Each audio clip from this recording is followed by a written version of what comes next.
Apakah Anda sering mencuci tangan berulang-ulang? Apakah Anda sering memeriksa atau mengecek sesuatu? Apakah ada pikiran yang terus mengganggu Anda dan ingin Anda singkirkan tetapi tidak bisa? Apakah permasalahan-permasalahan tersebut mengganggu Anda? Jika iya, Anda berada di channel yang tepat. Saksikan video ini sampai selesai, jangan di-skip.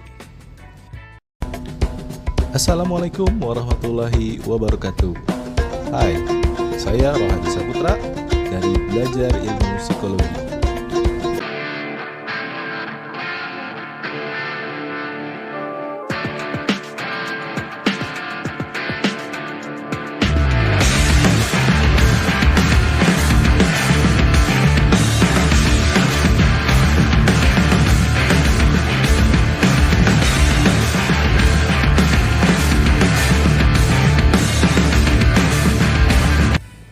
Sebagaimana tercantum dalam DSM-5, gangguan obsesif kompulsif adalah kemunculan pikiran obsesif, berulang dan terus-menerus yang bersifat mengganggu, serta menyebabkan kesulitan dan kecemasan pada diri pasien.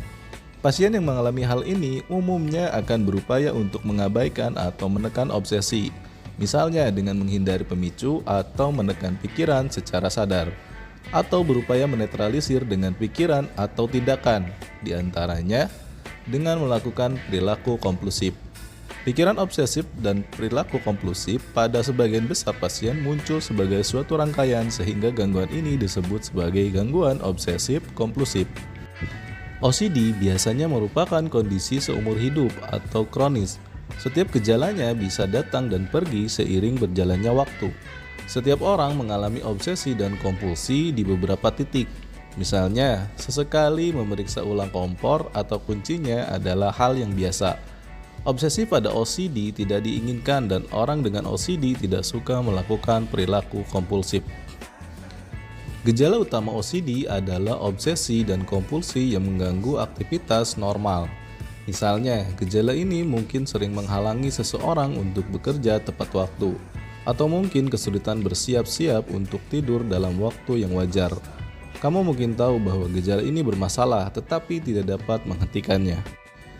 Gejala OCD bisa datang dan pergi, mereda dari waktu ke waktu atau memburuk dari waktu ke waktu. Jika memiliki gejala OCD yang mengganggu kehidupan sehari-hari, segeralah berkonsultasi dengan penyedia layanan kesehatan. Dalam OCD, obsesi adalah pikiran atau gambaran mental yang tidak diinginkan dan mengganggu yang menyebabkan kecemasan hebat. Mereka sadar kalau pemikiran ini tidak logis. Contoh umum ini meliputi takut bersentuhan dengan zat yang dianggap terkontaminasi, seperti kuman atau kotoran, takut membuat kesalahan, kekhawatiran yang berlebihan dengan moralitas, antara benar atau salah, perasaan ragu atau jijik, kebutuhan akan keteraturan, kerapihan, simetri, atau kesempurnaan. Perlu kepastian terus-menerus. Dalam OCD, kompulsi adalah tindakan berulang yang dirasa harus dilakukan untuk meredakan atau menghilangkan obsesi. Kompulsi memakan waktu dan menghalangi aktivitas penting seseorang.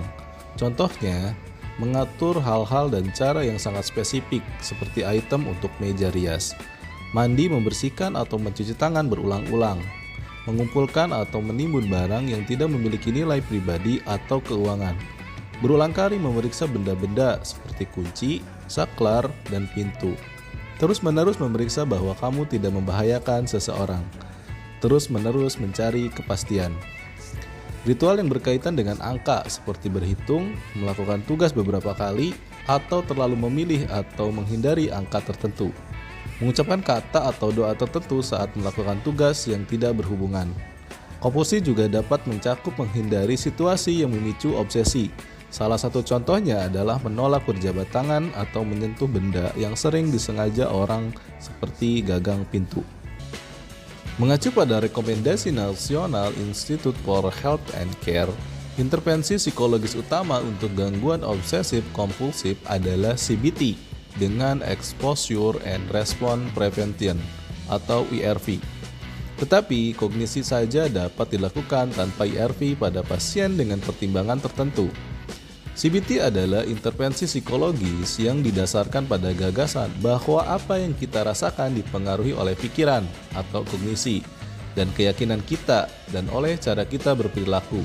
Misalnya, jika kita memiliki pikiran negatif, hal ini dapat menimbulkan perilaku negatif yang dapat mempengaruhi perasaan kita. CBT membantu orang menilai kembali makna pikiran dan tindakan mereka. ERP membantu orang menghadapi situasi atau hal-hal yang membuat mereka cemas atau ketakutan. Dengan dukungan psikolog klinis, pasien dipaparkan pada apapun yang membuat mereka takut atau cemas, misalnya kotoran atau kuman. Daripada menghindari situasi atau melakukan perilaku kompulsif secara berulang, pasien diajari cara lain untuk mengatasi kecemasan atau ketakutan. Proses ini diulang sampai pasien tidak lagi merasa cemas atau takut. Apabila pasien memiliki pikiran obsesif tetapi tidak memiliki perilaku kompulsif yang nyata, pasien tetap dapat diberikan CBT dengan ERP. Namun, ERP akan berfokus pada ritual mental dan metode apapun yang mungkin digunakan untuk pasien mengalami pikiran obsesif. Itulah sedikit sharing tentang obsessive compulsive disorder. Semoga bermanfaat.